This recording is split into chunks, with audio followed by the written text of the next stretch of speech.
1 जानेवारीपासून ration card धारकांसाठी 2 नवे नियम लागू होणार आहेत।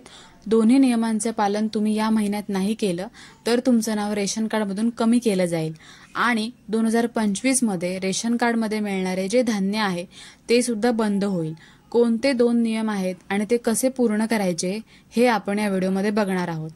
तर महाराष्ट्र शासन अन्न नागरी पुरवठा ग्राहक संरक्षण विभागाच्या आदेशावरून त्यांनी जाहीर आवाहन केलेलं आहे।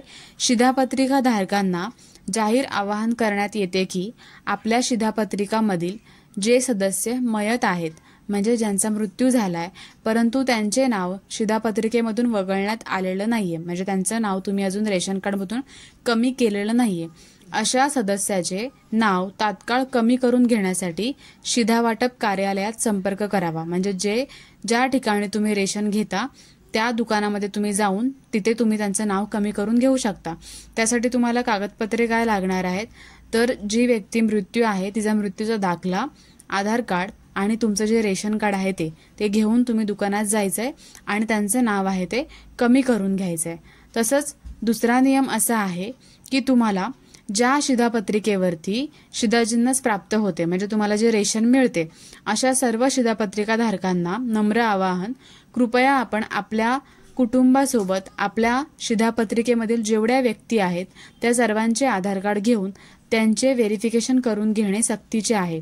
म्हणजेच तुमच्या सगळ्या कुटुंबामधील सगळ्या व्यक्तींचं KYC आहे ते करणं कंपल्सरी आहे। अन्यथा ज्या व्यक्तीचे व्हेरिफिकेशन म्हणजेच KYC होणार नाही त्यांचे शिधापत्रिकेमधून नाव वगळल्यास किंवा त्यांचे शिधाजिन्नस बंद झाल्यास म्हणजेच त्यांचं जर नाव रेशन कार्डमधून कमी केलं किंवा त्यांच्यासाठी जे रेशन मिळतं ते रेशन बंद केलं तर त्याच्यासाठी सर्वस्वी जबाबदारी ही शिधापत्रिक धारकाची राहील। म्हणजे जे रेशन घेतो त्याची ही सगळी जबाबदारी राहणार आहे। कृपया याची नोंद घ्यावी। म्हणजेच व्हेरिफिकेशन म्हणजेच KYC बंधनकारक आहे याची नोंद घ्यावी। तर तुम्हाला सगळ्या कुटुंबासोबत जाऊन तुम्ही तुमची KYC करून घ्यायची।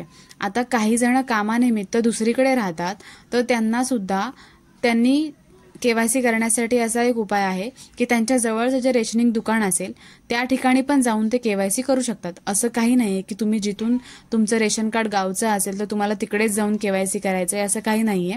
तुम्ही जिथे राहता तिथे जवळच्या अंतरावरती जे रेशनिंगचं दुकान असेल त्या ठिकाणी तुम्ही जाऊन तुमचं KYC करून घ्यायचं। त्या ठिकाणी तुम्ही प्रत्येक तुमचा जो फॅमिली मेंबर असणार आहे त्याचं रेशन कार्ड घेऊन जायचं।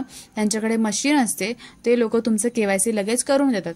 पण प्रत्येकाने आपापलं जे KYC आहे ते 1 जानेवारीच्या अगोदर करून घेणं कंपल्सरी आहे।